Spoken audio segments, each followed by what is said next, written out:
ചേട്ടാ, ഈ ലഹരിമരുന്നുമായി ബന്ധപ്പെട്ടുള്ള കുറ്റകൃത്യങ്ങൾ നമ്മുടെ നാട്ടിൽ വർദ്ധിച്ചുകൊണ്ടിരിക്കുകയാണ്. അതിൻ്റെ ഏറ്റവും ഒടുവിലത്തെ ഒരു സംഭവം ഈ കഴിഞ്ഞ ദിവസം കോഴിക്കോട് നിന്ന് വന്നു. രാമനാട്ടുകരയിൽ വിമുക്തി കേന്ദ്രത്തിലേക്ക് സഹോദരനെ അയച്ചതിൻ്റെ പ്രതികാരമായി സഹോദരൻ തന്നെ സ്വന്തം അനിയനെ ക്ഷേത്രത്തിലെ ഗുരുതിത്തറയിൽ നിന്ന് വാളെടുത്ത് വെട്ടിപ്പരിക്കേൽപ്പിച്ചു.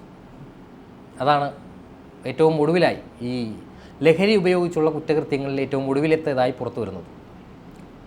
യഥാർത്ഥത്തിൽ പറഞ്ഞു കഴിഞ്ഞാൽ ഈ ലഹരി ഉപയോഗിച്ചുള്ള കുറ്റകൃത്യങ്ങൾ പറഞ്ഞ് മടുത്തു കഴിഞ്ഞു. എത്രയെന്ന് വെച്ചിട്ടാണ് എല്ലാത്തിൻ്റെയും ബേസ് എന്ന് പറയുന്നത്, അടിസ്ഥാനത്തിലേക്ക് പോകുമ്പോൾ അവിടെ ഒരു ലഹരി കേസ്, ഒരു NDPS കേസ് ഉണ്ടാവും. ഇയാളും NDPS കേസിലെ പ്രതിയാണ്.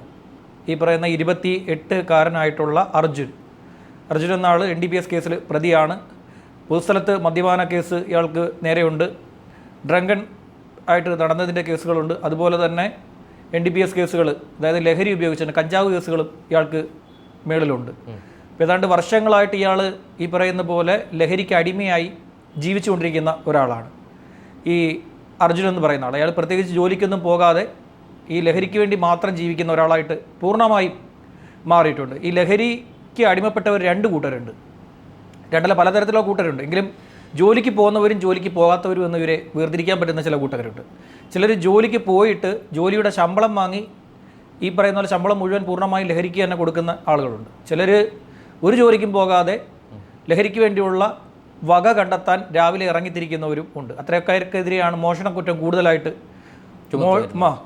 മോഷണം, അക്രമം, പിടിച്ചുപറി, ചെയിൻ സ്നാച്ചിങ്, ഭവനഭേദനം പോലെയുള്ള കേസുകൾ ധാരാളമായി വരാറുള്ളത്. മറ്റുള്ളവർ ഇത് ഉപയോഗിച്ച ശേഷം അക്രമം നടത്തുന്ന രണ്ടാമത്തെ കൂട്ടരും. അങ്ങനെ പലതരത്തിലൊരുണ്ട്. എങ്കിലും മെയിൻ കാറ്റഗറിയെക്കുറിച്ചാണ് ഞാൻ ഈ പറയുന്നത്. ഇയാൾ ഈ പറയുന്ന രണ്ടാമത്തെ കാറ്റഗറിയാണ്. അതായത് ഒരു പണിക്കും പോകാതെ ലഹരി ഉപയോഗിച്ച് നടക്കുക, നാട്ടിൽ കുഴപ്പങ്ങൾ ഉണ്ടാക്കുക എന്നുള്ളതാണ് ഇയാളുടെ ഒരു പ്രധാനപ്പെട്ട രീതി. അപ്പം ഈ അനുജൻ എന്ന് പറയുന്നത് ഇയാൾ തമ്മിൽ അഭിനന്ദ് 23 വയസ്സ്, ഇയാളെക്കാൾ 5 വയസ്സ് പ്രായത്തിന് ഇളയതാണ് അനുജൻ, സഹോദരൻ.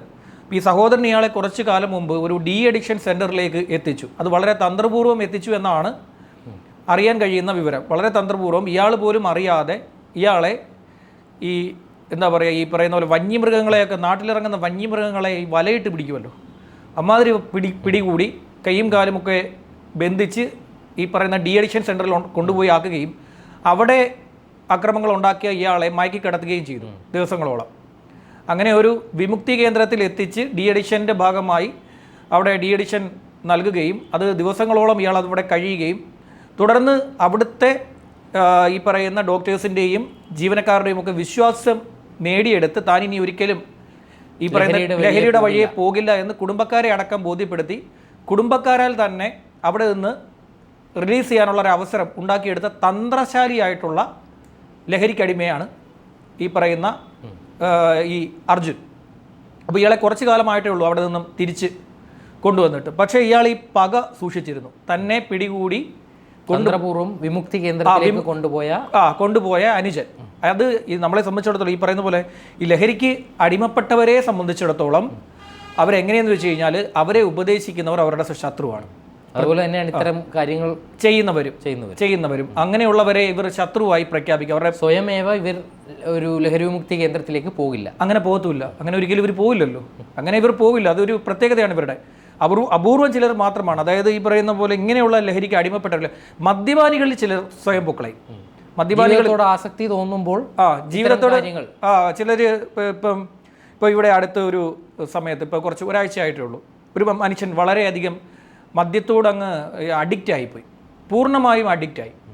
അയാൾക്ക് പിന്നെ ഒരു എന്താ പറയുക, വിമുക്തി നേടാൻ പറ്റാത്ത രീതിയിൽ, എന്നാൽ സ്വയം പോകാനും പറ്റുന്നില്ല. ഇദ്ദേഹത്തെ ആരും കൊണ്ടുപോകാൻ ആരും തയ്യാറാകുന്നില്ല. എന്നാൽ ഇയാൾക്ക് ആരോടും ആവശ്യപ്പെടാനും പറ്റത്തില്ല. അത്യാവശ്യം സാമ്പത്തികമുള്ള ഒരാൾ കൂടിയാണ്.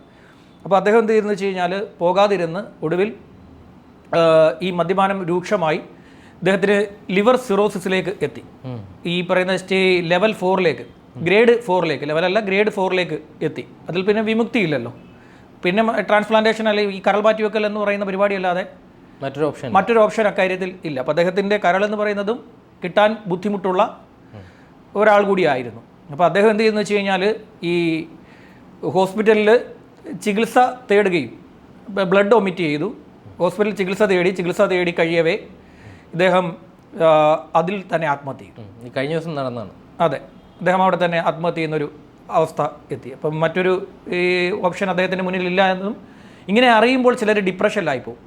ഇങ്ങനെ അതായത് ഇനി തൻ്റെ മുന്നിൽ ഒരു ഓപ്ഷൻ ഇല്ല, ഇതിൻ്റെ അവസാന ഘട്ടത്തിൽ എത്തിയെന്ന് അറിഞ്ഞു കഴിഞ്ഞാൽ ചിലരെന്ത് ചെയ്യുന്നു വെച്ച് കഴിഞ്ഞാൽ അവർ ആത്മഹത്യ ചെയ്ത് കളയും. അങ്ങനൊരു ഘട്ടത്തിലെത്തിയ ഒരാളുടെ കഥയാണ് ഞാൻ പറഞ്ഞത്. അപ്പോൾ ഇപ്പോൾ ഇദ്ദേഹം എന്താണെന്ന് വെച്ച് കഴിഞ്ഞാൽ ഇങ്ങനെയുള്ളവർ ഈ മദ്യത്തിന് അടിപ്പെട്ടവർ പോകാൻ ശ്രമിക്കും. ചിലരൊക്കെ ഒരു ജീവിതത്തിലേക്ക്, ഈ ജീവിതത്തിൻ്റെ ഒരു പാതയിലേക്ക്, ലൈഫാണ് ലഹരി എന്ന് മനസ്സിലാകുന്നത്, അവർ തിരിച്ചു വരാൻ വേണ്ടി സ്വയം പോകുന്നവരുണ്ട്. എനിക്കറിയാവുന്ന ചിലരുണ്ട്. ചിലർ ഒരു ഒരു ഒരു ഒരു മാധ്യമപ്രവർത്തകൻ തന്നെ, അദ്ദേഹം ഒരു പിന്നെ വിമുക്തി കേന്ദ്രത്തിൽ എത്തുകയും നമ്മുടെ വെഞ്ഞാറമൂടിനടുത്തുള്ളൊരു വിമുക്തി കേന്ദ്രത്തിൽ പിന്നെ എത്തി അവിടെ സ്വയം അദ്ദേഹം അവിടെ ചെന്ന് അവരോട് അങ്ങോട്ട് ചെന്ന് ആവശ്യപ്പെട്ട് അവിടെ പണവും അടച്ച ശേഷം അദ്ദേഹത്തിൻ്റെ ഭാര്യയെ വിളിച്ച് കാര്യം പറഞ്ഞു, ഞാനിവിടെ എത്തി എന്നുള്ള കാര്യം. അപ്പോൾ അവർ പോലും പ്രതീക്ഷിക്കാതെയാണ് അദ്ദേഹം ആ ഒരു നടപടി സ്വീകരിച്ചത്. അങ്ങനെ ഭാര്യ പിന്നെ രാത്രിയിൽ തന്നെ അദ്ദേഹത്തിൻ്റെ ഈ പറയുന്ന ഹോസ്പിറ്റലിലേക്ക് എത്തുകയും അവിടെ ദിവസങ്ങളോളം അദ്ദേഹം അവിടെ കഴിയുകയും ചെയ്തു. അപ്പോൾ അദ്ദേഹം ഉപയോഗിക്കുന്നുണ്ടോ എന്ന് എനിക്കറിയില്ല. പക്ഷേ ഇപ്പോൾ നമ്മൾ ഈ അടുത്തിടയ്ക്ക് ഞാൻ കണ്ടിരുന്നു. അടുത്തിടയ്ക്ക് കണ്ടപ്പോൾ അദ്ദേഹം വളരെ ഇതായിട്ടാണ്. നേരത്തെയൊക്കെ എന്ന് വെച്ച് കഴിഞ്ഞാൽ നമ്മൾ സെക്രട്ടേറിയറ്റ് മാർച്ചിൻ്റെയൊക്കെ റിപ്പോർട്ട് ചെയ്യുന്ന സമയത്ത് അദ്ദേഹം പെട്ടെന്ന് തന്നെ ഈ പറയുന്ന പോലെ നടന്ന് പൊക്കളയും.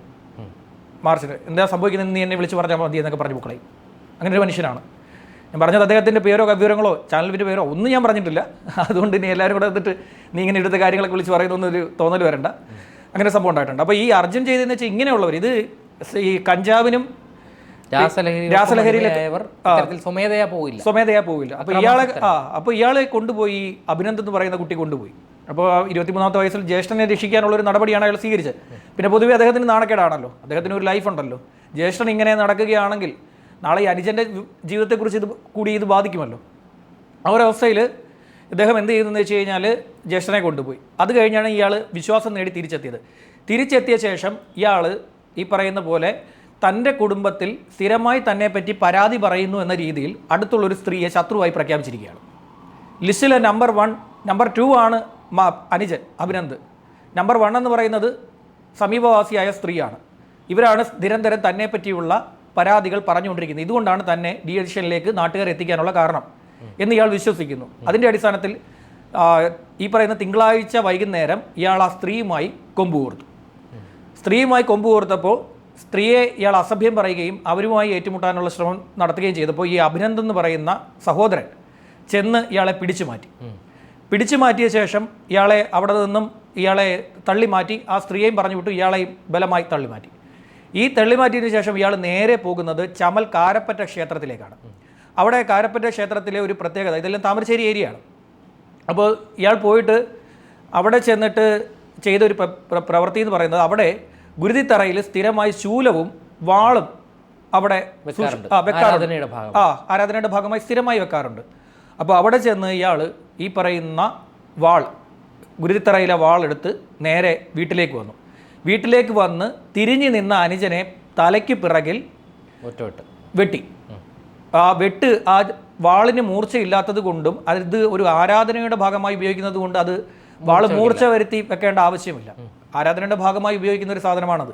അതുകൊണ്ട് അവരത് മൂർച്ച വരുത്തി വെച്ചില്ല. മൂർച്ച വരുത്തി വെച്ചിരുന്നു എന്നുണ്ടെങ്കിൽ, മൂർച്ച വരുത്തിയ ആളാണ് അവിടെ ഗുരുതിത്തറയിൽ ഇരുന്നതെങ്കിൽ ഈ പറയുന്ന അഭിനന്ദിന്റെ ഒറ്റ വെട്ടിൽ തലയുടെ പുറകിലുണ്ടാകുന്ന ആ ഒരു ആഘാതത്തിൽ അദ്ദേഹത്തിന്റെ മരണം സംഭവിക്കുമായിരുന്നു. ഭാഗ്യവശാൽ അത് മൂർച്ച വരുത്തിയ വാളുമല്ല, വർഷങ്ങളുടെ പഴക്കും അതിന് ഉള്ളത് കൊണ്ടും അത് തുരുമ്പിക്കാത്തത് കൊണ്ടും, തുരുമ്പിച്ച വാളാണെങ്കിൽ ഇൻഫെക്ഷൻ ആവും, പ്രശ്നമാവും.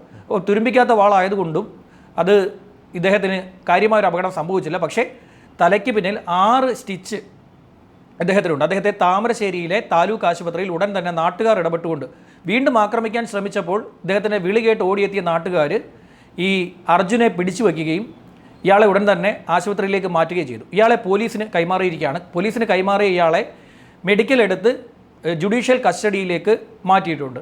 അപ്പോൾ അനുജൻ ഇപ്പോഴും തലയ്ക്ക് പരിക്കേറ്റ് താമരശ്ശേരി താലൂക്ക് ആശുപത്രിയിൽ ചികിത്സയിലാണ്. അപ്പോൾ താമരശ്ശേരി താലൂക്ക് ആശുപത്രിയിൽ നിന്നുള്ള ഈ ഡോക്ടേഴ്സിൻ്റെ പരിശോധനയിൽ ഇദ്ദേഹത്തെ മെഡിക്കൽ കോളേജിലേക്ക് കൊണ്ടുപോകേണ്ട ആവശ്യമില്ല. ഇത് തുന്നൽ മാത്രമാണുള്ളത്. തലയിൽ ആഴത്തിലേക്ക് മുറിവ് പോയിട്ടില്ല, ആഴത്തിലുള്ള മുറിവിലേക്ക് പോയിട്ടില്ല. അതുകൊണ്ട് അദ്ദേഹത്തെ മെഡിക്കൽ കോളേജിലേക്ക് മാറ്റേണ്ട ആവശ്യകതയില്ല എന്ന് അവർ പറഞ്ഞ പ്രകാരം ഇപ്പോൾ അദ്ദേഹം ചികിത്സയിലാണ്. അപ്പോൾ ഇതിൻ്റെ ഒരു പ്രത്യേകത എന്ന് വെച്ച് കഴിഞ്ഞാൽ, നമ്മൾ സ്ഥിരം പറയുന്നത് പോലെ ലഹരിക്ക് അനുജനുമില്ല, ജ്യേഷ്ഠനുമില്ല, അങ്ങനെയുള്ള അച്ഛനുമില്ല, അമ്മയുമില്ല, കാമുകി ബന്ധങ്ങളേ ഇല്ല. ബന്ധങ്ങൾ എന്ന് പറയുന്ന സാധനമേ ഇല്ല. ഇവരുടെ ഉള്ളിൽ ഈ പറയുന്ന സഹാനുഭൂതിയോ സ്നേഹമോ കരുണയോ ഒന്നും പറയുന്ന ഒരു സാധനവും സത്യമാണ്. ഇവരെ ഇവരുടെ വഴിക്ക് വിടുക, ഇവരിൽ നിന്ന് മാറി നടക്കുക എന്നുള്ളതല്ലാതെ മറ്റൊന്നും ചെയ്യാൻ പറ്റില്ല. എനിക്ക് ഈ രംഗം കണ്ടപ്പോൾ എനിക്ക് ഓർമ്മ വന്നത് നമ്മുടെ ദേവാസുരം സിനിമയാണ്. ദേവാസുരം സിനിമയിൽ വില്ലനായിട്ടുള്ള മുണ്ടക്കൽ ശേഖരൻ പിന്നെ അവിടെ പിന്നെ നിൽക്കുന്ന ഏതാ വെളിച്ചപ്പാടിൻ്റെ പക്കൽ നിന്നും വാള്, ഇതുപോലെയുള്ള ഒരു വാളാണ് വലിച്ചൂരി നീലകണ്ഠന് നേരെ പ്രയോഗിക്കാൻ ശ്രമിക്കുകയും നീലകണ്ഠൻ ഒടുവിൽ ഈ വാള് പിടിച്ച്, അതായത് ഈ പറയുന്ന ശേഖരനെ ചവിട്ടി വീഴ്ത്തി ശേഖരൻ്റെ കയ്യിൽ നിന്ന് ഈ വാള് പിടിച്ചു വാങ്ങി ശേഖരൻ്റെ ഒരു കൈ ഒരൊറ്റ വെട്ടിന് അടർത്തി മാറ്റിയിരിക്കുകയാണ്. ആ വാളിന് അത്രയും ഉണ്ടെന്നാണ് ദേവാസുരം സിനിമ കാണിക്കുന്നത്. പക്ഷേ ആ മൂർച്ച ഇതിനുണ്ടായിരുന്നെങ്കിൽ തല അറ്റുപോകുമായിരുന്നു. ആ വീശിന് 6 തുന്നലുണ്ടാകുക എന്ന് പറയുമ്പോൾ നല്ല വീശി വീശിയിട്ടുണ്ട് വാൾ വെച്ച്. ആ മൂർച്ച ഇതിന് ഇല്ലായിരുന്നു. അത് പറയുമ്പോഴാണ് നമ്മൾ ദേവാസുര സിനിമ ഇറങ്ങിയിട്ട് ഇപ്പോൾ ഏതാണ്ട് 30 വർഷങ്ങൾക്ക് പിന്നിട്ട് പോയ സിനിമയാണ് അത്. പിന്നെ മുല്ലശ്ശേരി രാജഗോപാൽ എന്ന് പറയുന്ന ഒരു മനുഷ്യൻ്റെ കഥയാണ് പിന്നെ ആ സിനിമയായിട്ട് മാറിയത്. അറിയില്ലേ? മുല്ലശ്ശേരി രാജഗോപാലും അയാളുടെ ഭാര്യ ലക്ഷ്മി രാജഗോപാലിൻ്റെയും ജീവിതമാണ് രഞ്ജിത്ത് എടുത്ത് സിനിമയാക്കിയത്. ഗിരീഷ് പുത്തഞ്ചേരി അദ്ദേഹത്തെ സ്ഥിരമായിട്ട് ഗിരീഷ് പുത്തഞ്ചേരിയുടെ ഒരു സുഹൃത്തായിരുന്നു രാജു എന്ന് വിളിക്കുന്ന അദ്ദേഹം. അപ്പോൾ ഗിരീഷ് പുത്തഞ്ചേരിയാണ് രഞ്ജിത്തിനെ അവിടെ വിളിച്ചുകൊണ്ട് പോയത്. അങ്ങനെയാണ് ആ കഥ അവിടെ നിന്നും എടുക്കുകയും അത് തിരക്കഥയായി മാറുകയും ചെയ്തത്. ഞാൻ ഇതിൻ്റെ കൂട്ടത്തിൽ പറഞ്ഞു എന്നേ ഉള്ളൂ. അത് അർജുനൻ ന്യായീകരിച്ചുകൊണ്ട് പറഞ്ഞതല്ല. അപ്പോൾ ഏതായാലും ഇത്തരത്തിലുള്ള അക്രമികളുടെ ലഹരിക്ക് അടിമപ്പെട്ടവരിൽ നിന്ന് നമ്മളെപ്പോഴും പറയുന്നത് പോലെ മാറി നടക്കുക, അവരെ അവരുടെ വഴിക്ക് വിട്ടേക്കുക. മാറി നടക്കുക എന്നാണ് സ്വന്തം ജീവനേറ്റവും അത് മാത്രമേ ഇപ്പോൾ ചെയ്യാൻ സാധിക്കുകയുള്ളൂ. ഇല്ലെങ്കിൽ ഇത്തരത്തിലുള്ള അനുജനാണെങ്കിലും ജ്യേഷ്ഠനാണെങ്കിലും സഹോദരനാണെങ്കിലും അല്ലെങ്കിൽ എന്ത് പറയുന്നത് മകനാണെങ്കിൽ പോലും 1 ഇഞ്ച് മാറി ദൂരേക്ക് മാറുക, അവരിൽ നിന്ന് അകലം പാലിക്കുക, അല്ലാതെ ഇപ്പോൾ ഒന്നും ചെയ്യാൻ പറ്റില്ല. ഇതാണ് ഇപ്പോഴത്തെ അവസ്ഥ. ശരി.